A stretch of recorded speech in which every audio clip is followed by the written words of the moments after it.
Доброе утро, дорогая республика. Якутия-24 приветствует всех, кто, возможно, только проснулся. И обязательно приветствуем тех, кто уже бодрствует. Ну и, собственно, как всегда, смотрит наш прямой эфир на телеканалах Якутия-24 и НВК Саха. Всем прекрасного утреннего настроения. Ну и, конечно, призываем вас просыпаться вместе с нами. Да, и на календаре при этом что, 19-е, да? Я могу ошибаться. Я не отошел еще от новогодних праздников. Ха-ха, какой я счастливый. Собственно, 19 января ровно мы уже прошли половину второго зимнего месяца. И, казалось бы, можно немножко подождать, и будет весна. А если посмотреть на погоду? Да, ну давай узнаем все-таки, что же у нас сейчас за окном, потому что действительно то ли зима, то ли уже чуть-чуть весна. То ли январь, то ли где, в каком месте находимся, да, узнаем, что как бы прогнозируется по погоде сегодня, и поймем примерно, в каком времени года мы сегодня проживаем. В центральных районах температура воздуха на 6 часов утра была на отметке минус 36 градусов. В заречной группе 32-42 ниже 0. В южных 29 градусов со знаком минус. В Вилюйской группе 32-34, в Нижнеленских до 36 градусов мороза. В западных районах 29-36. В Колымо-Нигирской группе улусов 22-38 со знаком минус, в Янских 26 ниже 0. На северо-западе ожидается до минус 23. В Якутске температура воздуха на 6 часов утра была на отметке минус 31 градус. Атмосферное давление 769 миллиметров ртутного столба. Ветер 1 метр в секунду. Сегодня днем слабый снег, ветер юго-западный 1,5 метров в секунду. Температура воздуха ожидается до минус 28 градусов. Ну вот я мог прослушать, я вот пытался вслушиваться во все градусы, которые ты говоришь. По-моему, цифру 40 я не услышал ни разу, или где-то я пропустил. Ты прав, но нет, вот в заречной группе может быть до минус 42. Ага, все. Вот это вот единственное. А так, в принципе, да, все. Единственное, где нормальное время года, где зимой зима. Да. Вот сегодня, на Ну, сегодняшний день такая история происходит. Ну, ты знаешь, но вот 30 градусов, мне кажется, это такая оптимальная температура для зимы, потому что и мороз чувствуется, но при этом ясно как-то, нет тумана. Да. Ну и вот пока что... Ветерочек не такой пока, ну, бывают порывы, вот тоже на прошлой неделе по прогнозам были до 8 метров была возможность таких порывов, тем не менее сильного ветра нет, то есть такая спокойный улежавшийся снежок, Да. вот была бы всегда зима такая, цены бы и не было. Не было. Ну, а в целом обилие снега и крепкий мороз никогда не были препятствием для времяпрепровождения на улице. Холода в нашем регионе диктуют нам свои условия, и люди стали все чаще придумывать что-то необычное. Да, именно зимой можно устроить такое безудержное веселье. Если есть снег, теплые варежки и немного фантазии, в восторге останутся не только дети, но и сами взрослые. Традиционными катаниями с горок, на катке на коньках, на трассе на лыжах сейчас никого не удивишь. Но сколько эмоций и радости доставляют эти занятия.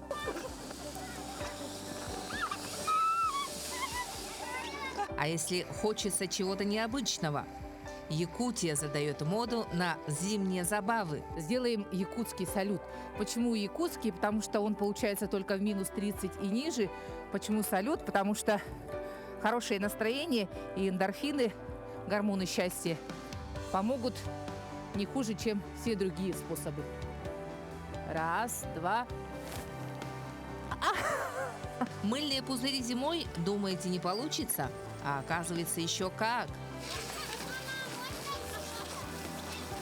А пробовали катание на собачьих упряжках? Тот еще восторг. Главное удержаться в санях. Для любителей пеших прогулок существуют специальные маршруты. Есть даже снежные домики, иглу, где можно погреться. Замечательная снежная погода. Двигаемся к местной достопримечательности. Это настоящее эскимосское иглу.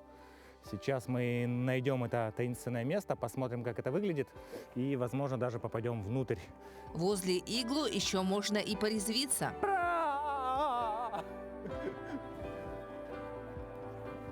Жители Мегино-Кангаласского района вовсю играют в керлинг. А почему бы и нет?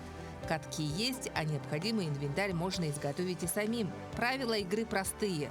У игроков в руках щетки с длинной ручкой. Их используют для натирания льда перед движущимся камнем.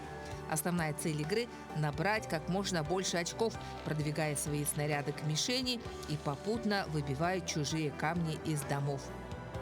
А любители экстрима могут окунуться в ледяную воду. как это сделал турист из Китая на полюсе холода в Эймиконе.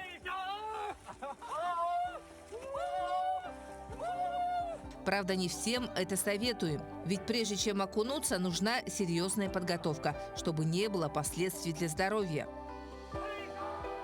А вот менее безопасное окунание в воду, как это делают в самом Китае, подойдет почти всем. В одном из курортных городов популярна контрастная зимняя покатушка на ватрушке в горячих источниках. Ну а если и это не подходит, то еще одна забава для туристов, предлагаемая в Мурманске, точно вам понравится. Айсфлатинг – новый вид отдыха, купание в ледяной воде в специальном костюме. Те, кто пробовал, говорят об ощущении счастья, которое они испытывают в этот момент. Утверждают, что активность подходит даже тем, кто не умеет плавать. Возможно, и эта забава скоро доберется до Якутии. Так что теперь есть из чего выбирать и весело проводить время на свежем воздухе. Туяра Филиппова, Григорий Охлопков, Якутск. Ну вот из всех этих зимних забав я бы, например, попробовала последний вот этот про ice floating. Да. Прикольно, да. Интересная тема, кстати говоря, очень популярная сейчас. Ну, ближайший город, куда мы можем обратиться за таким интересным зимним увлечением, это Владивосток. И там, кстати говоря, это тоже набирает далеко популярность. Ездить, сейчас все так доступно, можно просто Купить костюм и купить здесь? костюм, вырыть прорубь. Или... Тем более сейчас проруби есть. Вот сейчас, ну, правда, они для другого предназначены в эти дни, как бы, поэтому можно вырыть свою прорубь, Да, где-нибудь рядом с берегом, да, но предупредить соответствующие службы или кого-то для подстраховки рядом держать, чтобы тебя, если что, с воды подняли. В целом, как бы все эти забавы-то при этом они и затрат-то больших могут и не требовать, и все можно это самому себе по большей части организовать. Ну, кроме вот того контрастного покатания на ватрушке, когда ты там и снег, и тут же теплый бассейн, и что-то такое трудно организовать. Согласен, своими силами. Но, тем не менее, зима, она есть зима. Несмотря на холода, свои плюсы в ней тоже есть. А вот эксперты считают, что в зимний период очень важно делать зарядку по утрам. По их словам, в этот период снижается общая двигательная активность, замедляется метаболизм, а иммунитет ослабевает. Регулярная утренняя гимнастика стимулирует кровообращение, ускоряет обмен веществ и запускает организм после ночного покоя. Давайте взбодримся, проснемся и выполним легкие упражнения вместе с нами.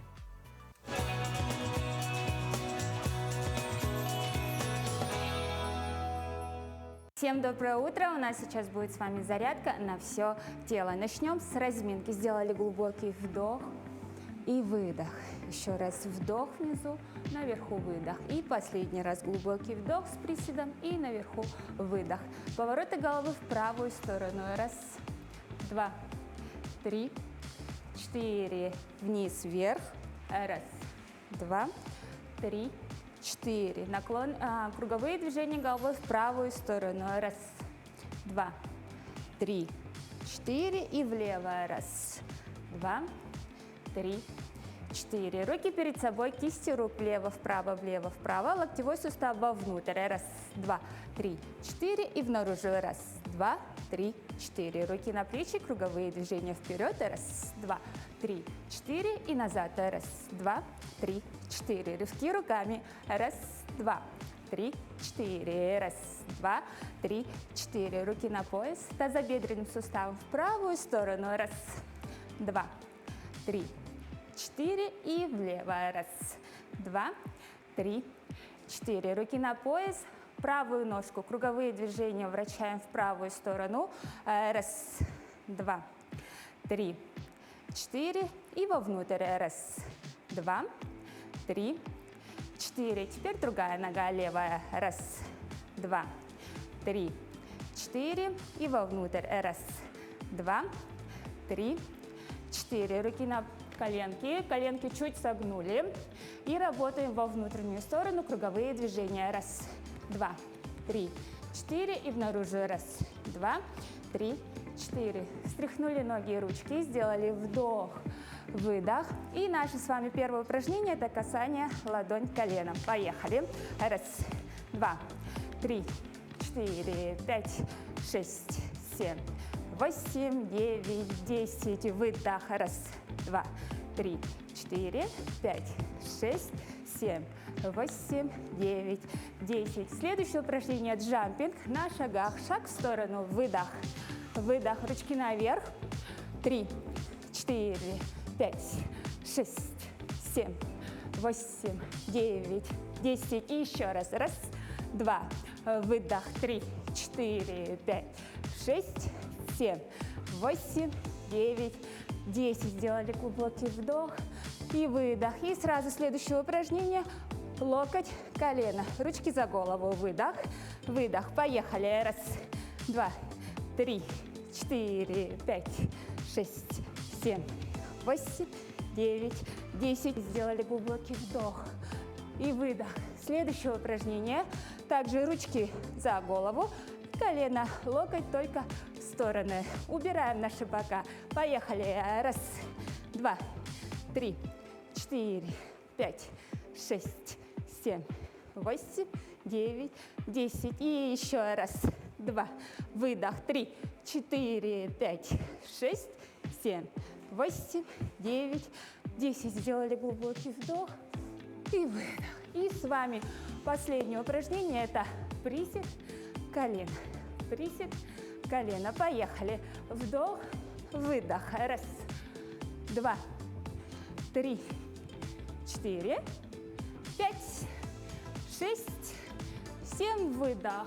8, 9 и 10. Потянули правую ручку за локоть. Чувствуем легкое натяжение. Раз, два, 3, 4. Левая. Раз, два, 3, 4. Теперь потянем наши ножки. За носок потянули. И чувствуем легкое натяжение сзади. Поехали. Раз, два, 3, 4, 5, 6, 7, 8. Поменяли ножку за левый носок. Раз, два, 3, 4, 5, 6, 7, 8. Сделали глубокий вдох. Выдох. Стряхнули ноги. С вами была Ксения Габышева. Удачного дня!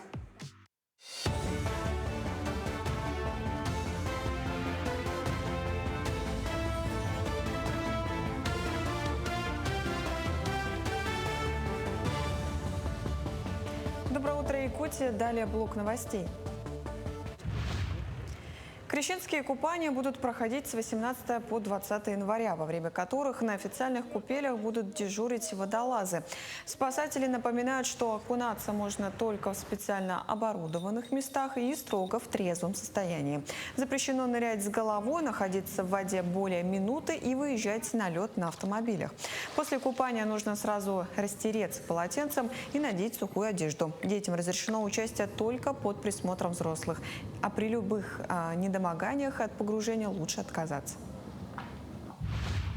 Почти 10 тысяч жителей Якутска прикрепились к новой смарт-поликлинике. Работа организации стартовала в конце минувшего года. Ее медики обслуживают население Жатая, Тулагина, Капитоновки, Кильдямцев, микрорайонов Кангаласы и Сатал. Как отмечают специалисты, новое смарт-оборудование значительно сократило время постановки диагноза, при этом повысив точность исследований. Еще один важный аспект – уменьшилась и нагрузка на врачей по работе с канцелярией. Весь документооборот больницы перешел в электронный формат. Не зря в декабре прошлого года поликлиника попала в российский топ-практик по организации записи и визуального оформления. Здесь все в этой поликлинике, начиная с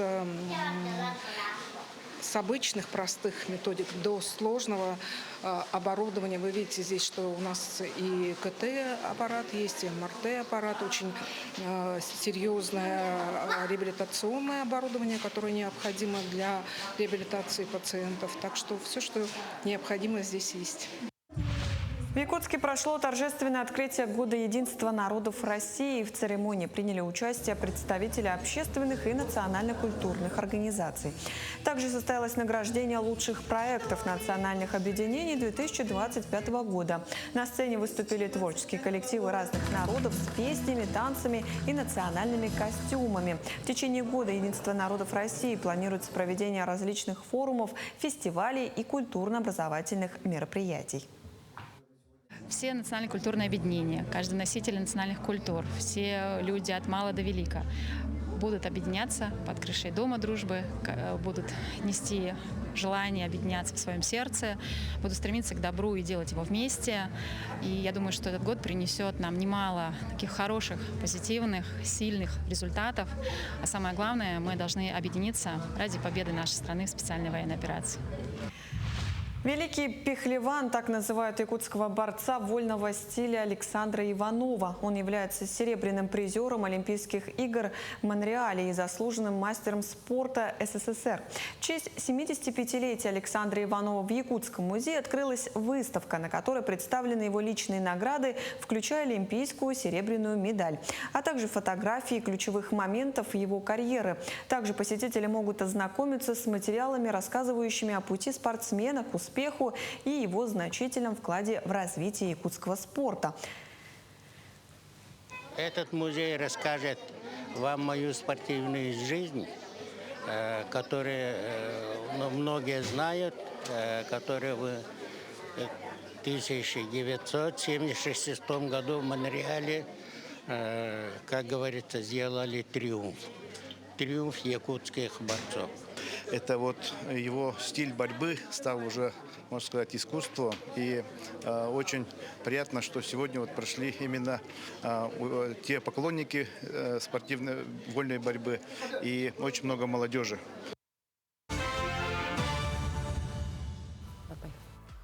И сразу после новостей продолжаем разговор на одну из самых важных тем о поддержке и восстановлении здоровья наших защитников. Сейчас у участников специальной военной операции есть возможность пройти реабилитацию в современных центрах по всей стране. И у зрителей, особенно у семей военнослужащих, наверняка накопилось много практических вопросов. Как, куда и на каких условиях можно получить эту помощь. Сегодня у нас в студии Наталья Протопопова, начальник отдела социальных программ отделения Социального фонда России по республике Саха-Якутия. Доброе утро. Доброе утро. Ну, начну, наверное, с самого главного и базового. Да. Социальный фонд, в принципе, в части помощи, оказываемой нашим бойцам, какая у него роль в этом, какая помощь оказывается? Ну да, Социальный фонд России предоставляет достаточно много мер социальной поддержки, в том числе и медицинскую и санаторно-курортное лечение в Центре реабилитации Социального фонда. Вот, ну и, собственно, мы уже существует вообще сеть, да, целая федеральная этих реабилитационных центров. А в какие именно регионы чаще, да, вот направляются бойцы из республики? Ну, вообще по России существует 12 реабилитационных центров, да, и вот 6 реабилитационных центров, то есть это половина всего, закреплены за республикой. То есть и наши участники специальной военной операции могут поехать в такие регионы, как Томск, Омск, Хакасия. Ну, если необходимо лечение морского воздуха, то Анапа. Угу. А является ли такое санаторно-курортное лечение бесплатным, да, для всех участников спецоперации? Да, участникам специальной военной операции предоставляется это все на бесплатной основе. То есть туда включается и питание, и проживание, и лечение, и в том числе и проезд к месту отдыха. Ну, как бы специальная военная операция, участники, да, часто возвращаются и с серьезными травмами, да, собственно, лечение, может быть, на каком-то профильном лечении, может быть, специализируются вот эти центры, о которых мы сейчас говорим. Ну, основное лечение это, конечно, травмы, ранения участников специальной военной операции. Ну, также туда включаются такие же заболевания, как органы дыхания, нервная система, кровообращение и так далее. То есть самые распространенные. Распространенные, да. Ну, а вот некоторым же, возможно, нужно сопровождение, да, то есть самостоятельно не могут, да, добраться до той или иной локации. Вот как обстоят дела вот на эту тему? То есть сопровождающий включается, вот, допустим, в эту санаторно-курортную путевку или нет? С 26 года у нас включилось как бы в программу изменения в НПА, что сопровождающий положен участнику специальной военной операции, которому как бы поставлена группа инвалидности первая, или по медицинским показаниям нужна необходимость вот именно сопроводить до реабилитации или санаторно-курортного лечения. Ну, давайте поговорим об алгоритме, да, как вообще получить путевку, да, в санаторий, куда обратиться в первую очередь, какой-то, может быть, пакет документов с собой необходим. Да, методика проста, то есть они могут, подать заявление, то есть любыми способами, Самый простой способ – это портал государственных услуг. Также, если необходима какая-либо консультация участникам СО, то это могут подойти в отделение социального фонда по республике или в МФЦ. А пакет документов к заявлению необходим справки медицинские. То есть, если нужна медицинская реабилитация, то это одна справка 0,57. Если санаторно-курортное лечение, то это справка 0,70. А подскажите, существует ли какая-то очередь, да, все-таки многих, наверное, будет, ну, многим интересно будет, да, когда нужно подать, своевременно, заранее, то есть за полгода, за год, вот сколько нужно ждать примерно после подачи заявления? Ну, подать заявление они могут сразу, и, в принципе, у нас есть соглашения, которые направляются сразу. То есть можно, Да, уже прям... сразу, да. То есть, как бы вопрос, грубо говоря, от момента подачи до появления человека уже в санатории, скажем так, это там пара недель. Пара уже, недель, да. он уже Даже будет меньше. там. Другой вопрос, да, касается транспорта, потому что мы понимаем логистические трудности нашего региона, в принципе, стоимость переезда. Может быть, как-то есть поддержка в части именно, как добраться человеку потом до вот места реабилитации. Да, конечно, у нас идет оплата проезда, то есть это у нас выдача специальных талонов, то есть это на поезда дальнего следования или на авиационный транспорт, именные направления. Ну, также существует с 2025 года компенсация затраченных средств туда-обратно. В полном объеме? В полном объеме. В полном объеме. Хорошо, если вдруг все-таки возникают вопросы, да, и, возможно, кто-то из наших телезрителей захотел бы получить консультацию на эту очень важную тему, да, куда и как они могут обратиться? Обратиться могут в любую клиентскую службу социального фонда. Она находится у нас по всей республике, по всем районам и городам. И подробно получить любую информацию по медицинской реабилитации и санаторно-курортному лечению именно в центре реабилитации. Ну и плюс, наверное, всю подробную информацию можно на сайте соцфонда. Да, на сайте соцфонда тоже можно. Наталья, спасибо большое за такую беседу, как бы просветительскую, да, много-много узнали. Я думаю, многим будет полезна эта информация, и вы можете ей воспользоваться, собственно. Вам желаем успехов в вашей работе. Спасибо большое. Спасибо.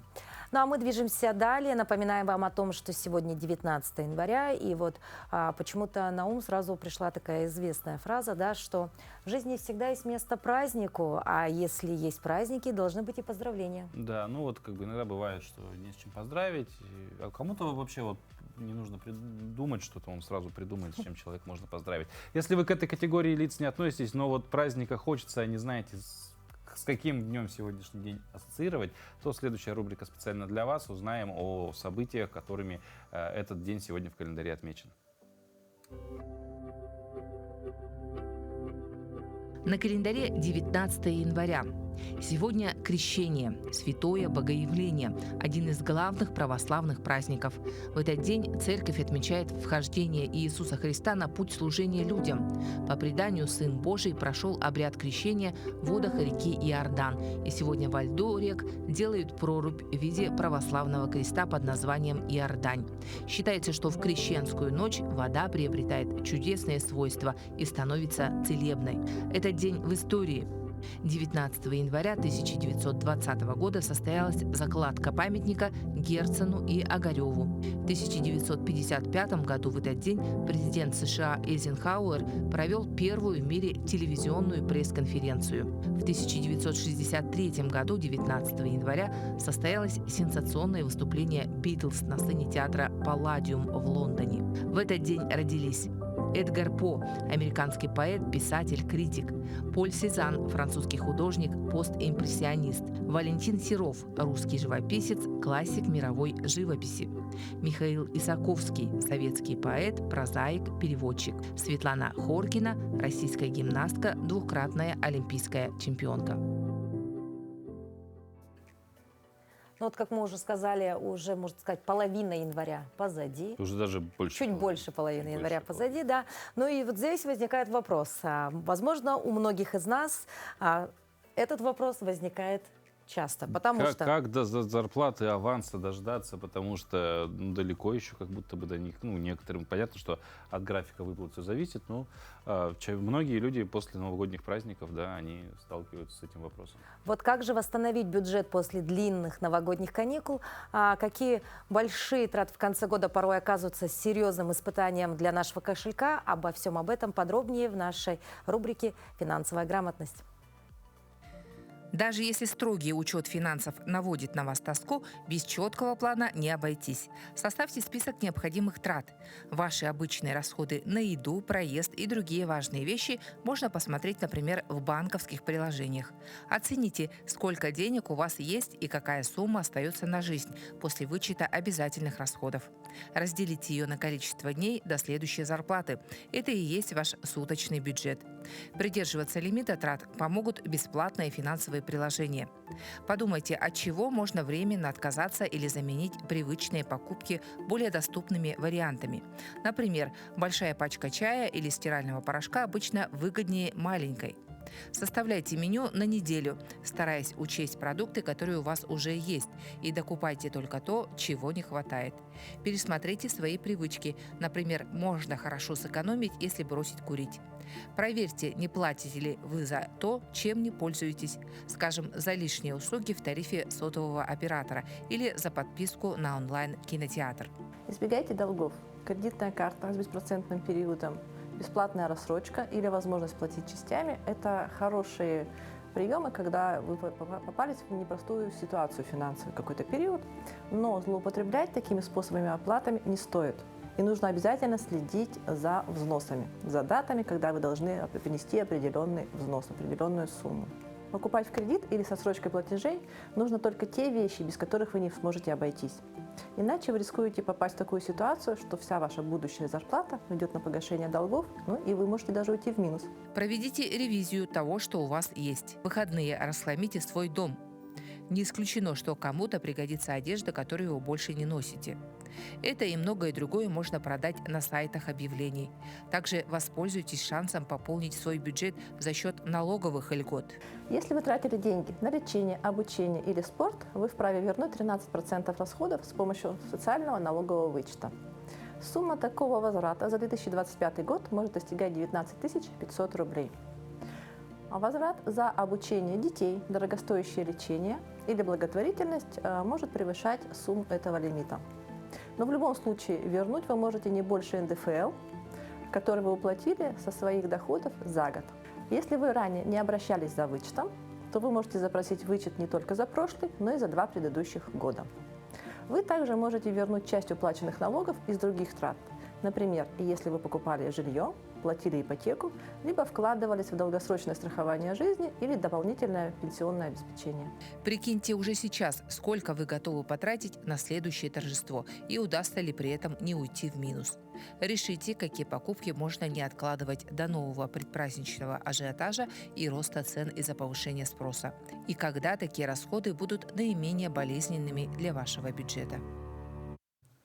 Ну а тем временем зима, если мы говорим про крупные траты уже, для многих аналитиков является благоприятным сезоном для покупки недвижимости. В январе спрос на рынке недвижимости традиционно падает, кто-то улетает на отдых, кто-то уже потратил значительную часть бюджета на подарки, а кто-то ждет окончания банковских каникул и одобрения заявки на ипотечный кредит. Поэтому твердо настроенные январские покупатели могут рассчитывать на хорошие скидки и бонусы. Вот как оформить покупку правильно, расскажет нам наш юрист.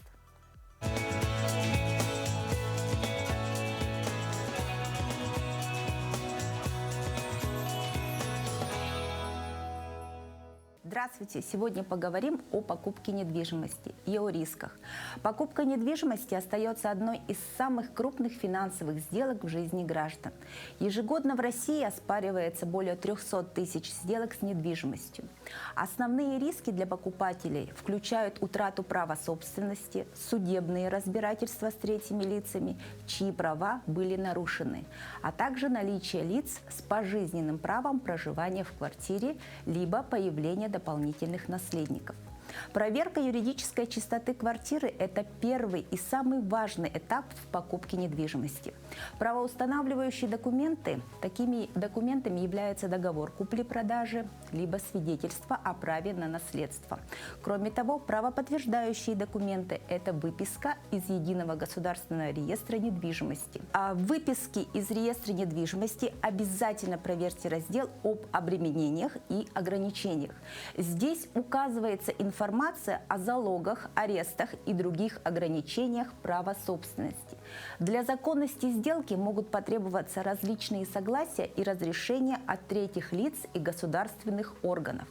Требуйте от продавца справку об отсутствии задолженности из управляющей компании.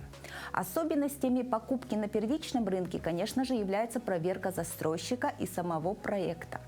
Кто выступает застройщиком, насколько он надежен, какие банки аккредитовали застройщика, были ли у застройщика случаи банкротства или смены юридического лица.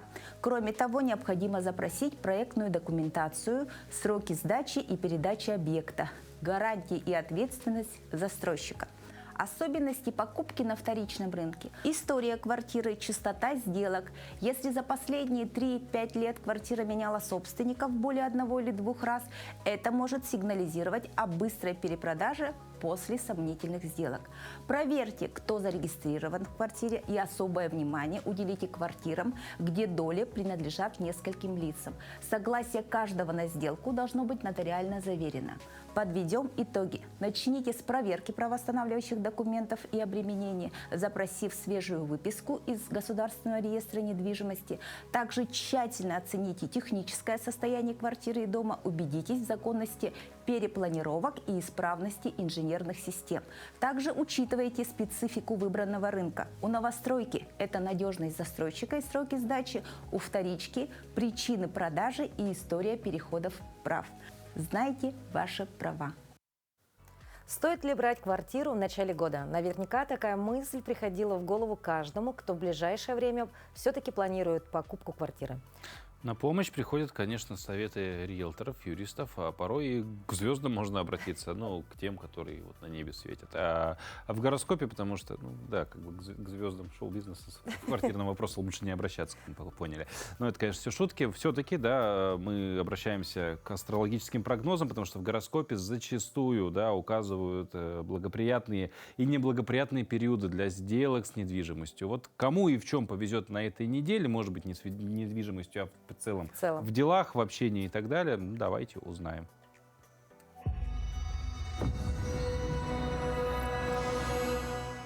Овен. На этой неделе следует сместить акцент на карьерные цели и рабочие задачи. Вам потребуется стратегический подход и сосредоточенность, чтобы эффективно управлять новыми возможностями.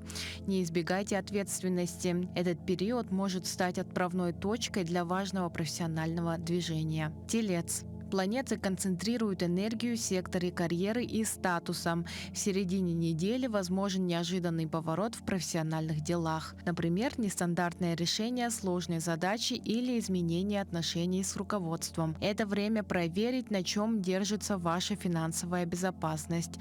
Интуиция подскажет верный шаг в вопросах инвестиций или долгов. Близнецы.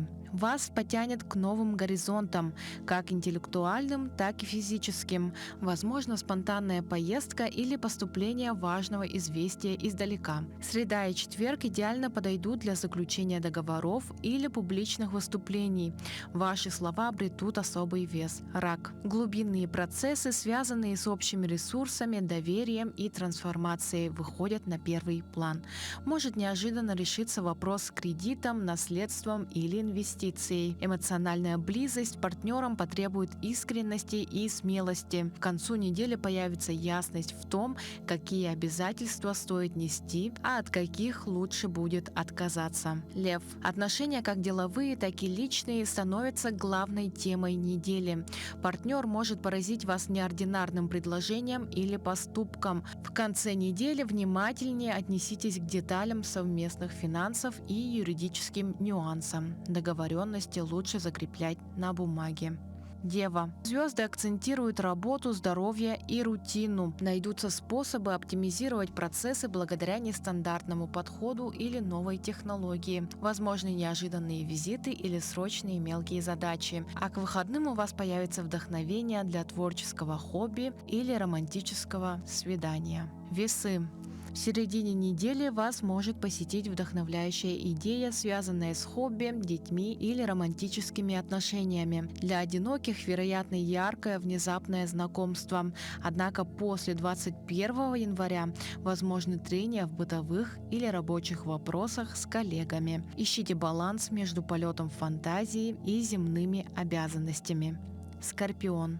Фокус внимания на доме, семье и внутреннем фундаменте. Возможны неожиданные события в жилищной сфере. Например, решение древнего вопроса с ремонтом или недвижимостью. Эмоции родных могут быть напряженными, но искренний разговор все расставит на свои места. К концу недели появится желание украсить свое пространство, сделать его более уютным и безопасным. Стрелец. Интенсивный информационный поток, короткие поездки и общение заполнят неделю. Будьте всегда на связи. Вы можете получить важное известие или предложение, которое нельзя игнорировать. Среда и четверг идеально подойдут для учебы, написания текстов или публичных выступлений. Ваши идеи будут услышаны, а ближе к выходным вам захочется тишины и уединения. Козерог. Вопросы финансов и самооценки выходят на первый план. Возможно неожиданное поступление денег или выгодная покупка. Однако звезды советуют не поддаваться импульсивным тратам. Каждая инвестиция должна быть взвешенной. Ваша практичность и авторитет сейчас на высоте. Используйте это для укрепления своего материального положения. Спонтанность оставьте для мелочей. Водолей. Водолеи будут в центре внимания. Энергия Урана подталкивает вас к смелым самовыражениям и резким, но освобождающим переменам в имидже. Не бойтесь шокировать окружение своей искренностью. В середине недели появится потребность отдохнуть от суеты и уделить время внутренним ресурсам и тайным планам. Рыбы. Это период скрытой подготовки и работы подсознания. Вам могут сниться вещи и сны, приходить ценные озарения или всплывать забытые, но важные воспоминания. К выходным социальная активность возрастет. Вы почувствуете поддержку друзей и единомышленников.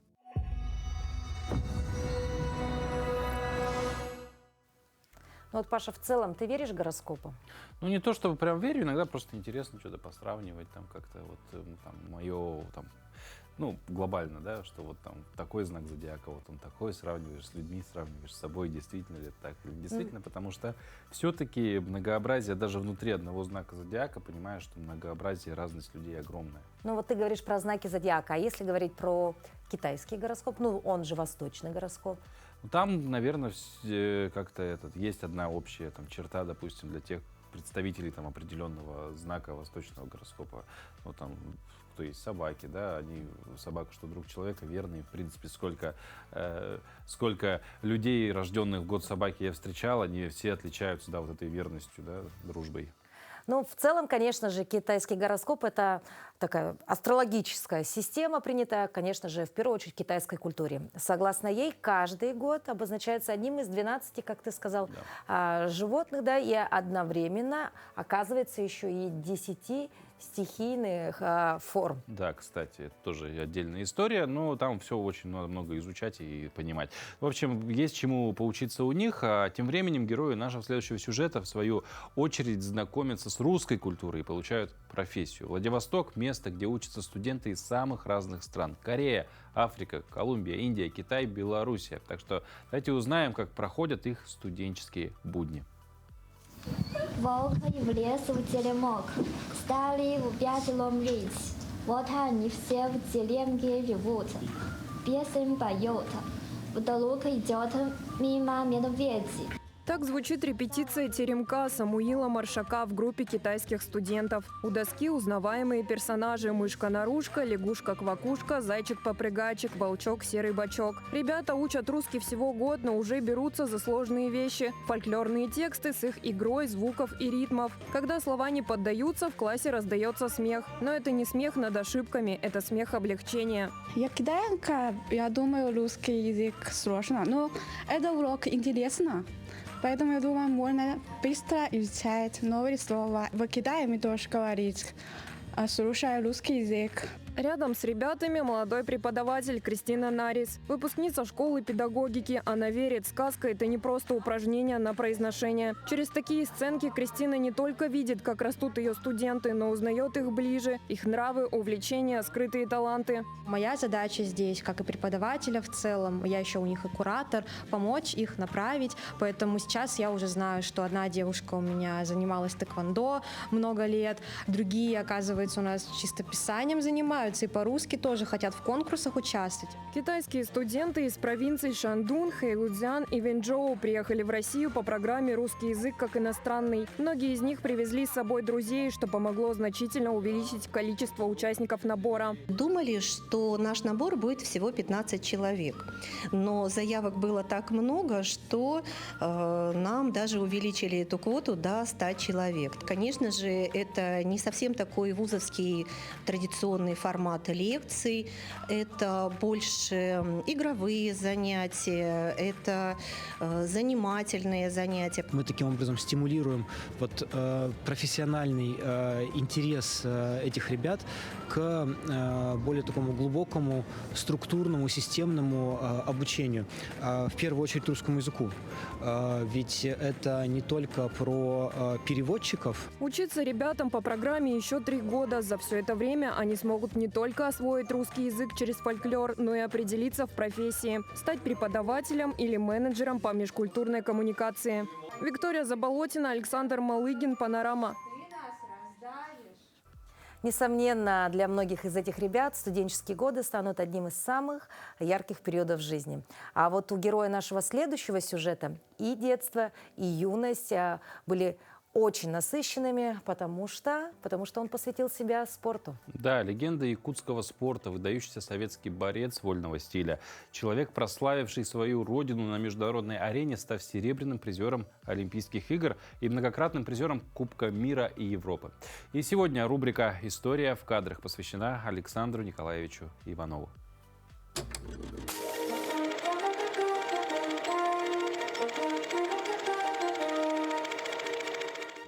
Здравствуйте, меня зовут Егор Пеньков. Я ведущий методист Национального центра аудиовизуального наследия народов Республики Саха-Якутия.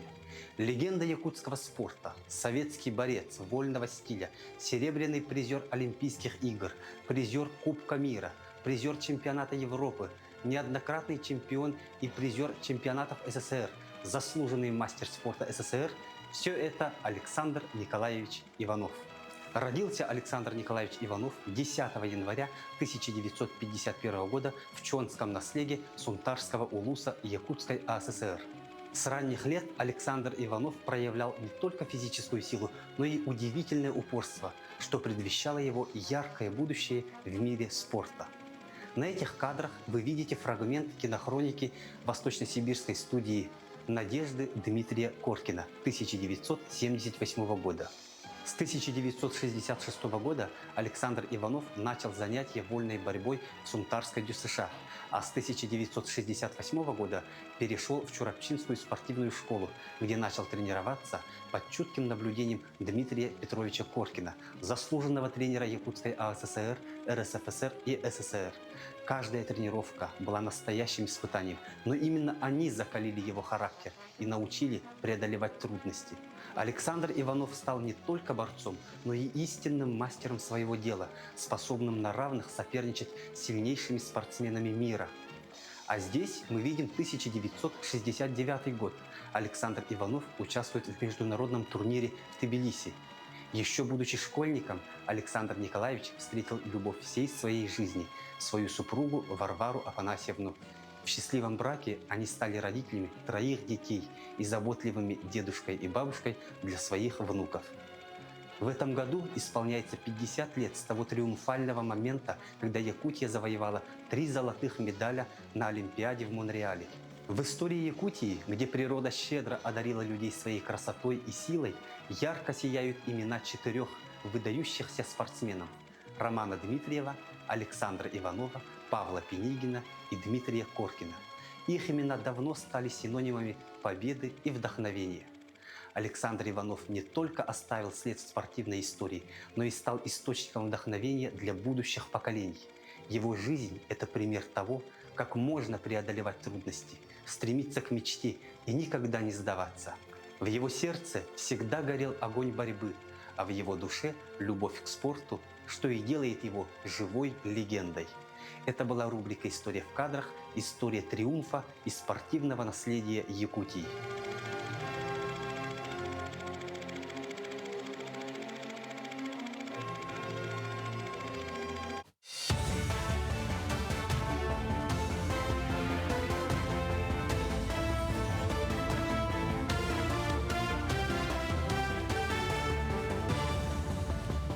Мы продолжаем говорить о самых заметных событиях этого утра. Госкомитет по ценовой политике Якутии разъяснил особенности оплаты электроотопления. Сейчас действуют 3 тарифных диапазона. Большинство жителей укладываются в первый, самый дешевый уровень, так как зимние лимиты потребления специально увеличены. Высокие счета чаще всего возникают из-за несвоевременной подачи показаний, плохой теплоизоляции дома или обогрева лишних площадей. Для многодетных семей ограничения по диапазонам не действуют, они всегда платят по минимальному тарифу. Кроме того, если расходы на ЖКУ превышают 15% дохода семьи, можно оформить государственную субсидию. Глава Следственного комитета России Александр Бастрыгин поручил возбудить уголовное дело из-за нарушения прав переселенцев в Алекминске. В 2020 году жителям аварийных домов выдали квартиры, в которых не было горячей воды и не соблюдался температурный режим. Поскольку жалобы людей долгое время игнорировались, ход расследования взят на контроль центральным аппаратом ведомства. Третья очная сессия кадровой программы «Якутия. Земля героев» стартует в Якутии с 19 января. Она будет проходить до 2 февраля и будет посвящена теме управления в государственном секторе. Обучение направлено на развитие управленческих компетенций у участников СВО, после чего с 3 февраля курсанты приступят к 6-недельной стажировке в органах власти и на предприятиях республики. Программа, инициированная Айсеном Николаевым, является региональным продолжением федерального проекта «Время героев» и помогает ветеранам боевых действий интегрироваться в систему госслужбы. Обладателями пушкинских карт в Якутии являются 310 тысяч школьников и студентов до 22 лет. В Якутии можно посетить 190 учреждений культуры, среди них 14 театров, 20 музеев и 125 культурных центров и различных образовательных организаций. С 1 января 2026 года произошла смена банка-оператора, но это не помешало стабильно функционировать пушкинской карте. Ею можно по-прежнему пользоваться в обычном режиме с номиналом в 5000 рублей. Необходимо лишь переоформить карту в приложении госуслуги «Выставка». Наши специалисты помогли получить уже свыше 1000 детям пушкинскую карту в 2025 году. Мы выезжаем в школы, в колледжи, в вузы и также информационно и технически помогаем оформить пушкинскую карту. В библиотеке очень быстро оформили пушкинскую карту. Хорошие специалисты. Мне кажется, пушкинская карта будет очень полезна и очень сэкономит семейный бюджет. Теперь я смогу сходить на спектакли, которые мне интересны. В историческом парке «Россия. Моя история» начала работу виртуальная выставка «Творение АИ». Это первый персональный проект цифровой художницы Туяры Стручковой, посвященный мифологическому мировоззрению народа Саха. Экспозиция состоит из 12 залов и отражает путь сотворения мира через 3 уровня якутской космогонии. Помимо этого, в день открытия выставка сопровождалась ярмаркой якутских мастеров с благотворительной миссией. Собранные средства будут направлены на оказание медпомощи ребенку с врожденным пороком сердца. Я трудилась над этой выставкой целых 2 года. Это начиная изучение книг, изучение источников, читая архивные документы, рукописи, и все собрала, всю информацию. И после того, чего я воссоздала образы, мифологические образы верхних божеств Аи, духов хозяев, и рассказала про мифологию в целом якутского народа.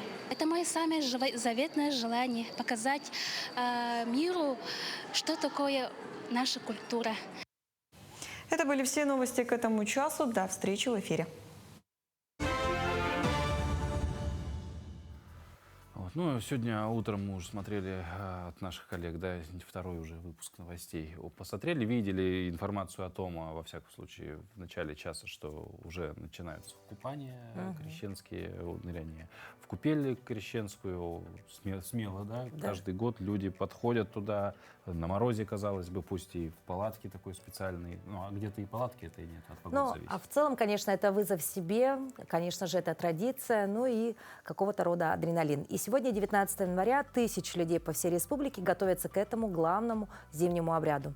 Но красота традиции не должна затмевать главного – безопасности. Ведь якутские морозы не прощают ошибок. Как провести этот обряд с минимальным риском для здоровья в наши якутские морозы? Ну, вопрос актуальный. Кому можно окунаться, кому от этого шага лучше воздержаться? На эти вопросы нам сегодня ответит гость нашей студии, врач-невролог Артем Семенов. Артем, доброе утро. Доброе утро. Вот. Ну, начнем до самого в лоб вопроса, чем опасна вообще для организма вот ледяная вода, особенно вот в этой такой комбинации холодной воды и наших, ну, сейчас хотя бы 30 градусов, если мы говорим про Якутск. Тем не менее, прошлые годы часто это минус 45, минус 50, и пусть и в теплых этих палатках, тем не менее, чем опасно для здоровья?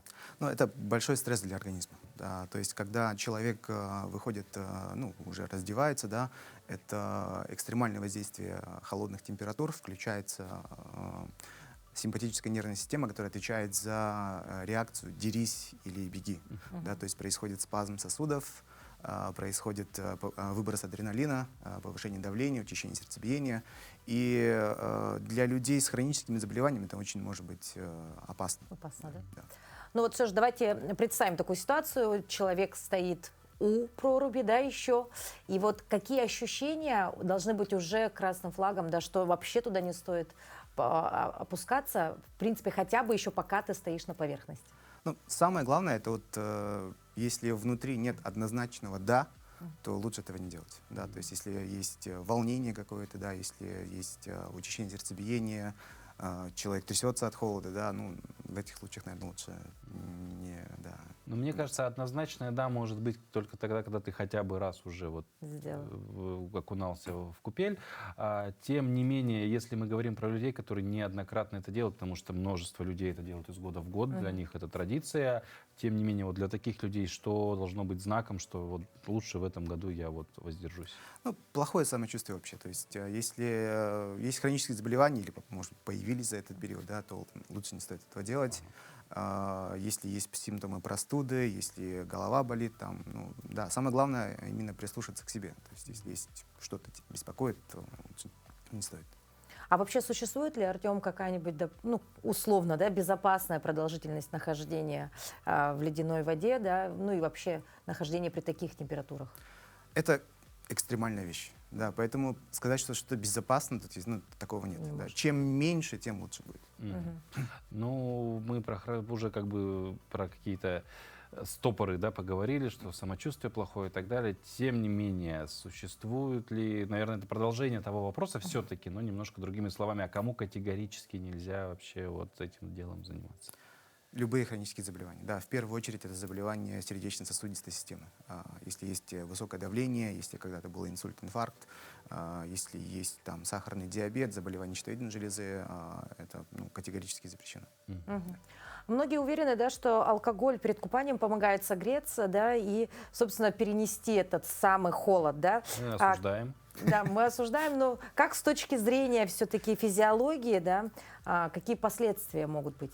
Ну вот алкоголь создает ложное ощущение тепла. Да, то есть холодно, но если человек выпил, то он этого не чувствует. И это может быть чревато. Да, то есть если человек нырнет, это может очень печально закончиться. Также алкоголь расширяет сосуды, и это усиливает потерю тепла. Да, и последствия для здоровья тоже они удваиваются в этом случае. Ну, кстати, немножко от темы отклонюсь, но тоже про холод и про морозы, да, и вот этот миф про алкоголь как согревающее. Раньше был миф, да, что полярники, они вечно что-то пьют, чтобы это, да, чтобы согреться. На самом деле они едят очень много сгущенки, потому что сахар вырабатывает много энергии и тепла. То есть лучше поесть сгущенки, конфет шоколадных и потом уже пойти? Да, и не надо плотно кушать. Да, то есть если плотно Легенько. покушать, то тоже проблема. Тоже проблема. Ну и вот давайте все-таки немножечко поговорим о том, как можно себя подготовить к этому, да, с точки зрения все-таки медицины, физиологии, да. Подготовка какая должна быть? В принципе, у нас сегодня еще, наверное, в течение дня-то люди могут воспользоваться этим на практике.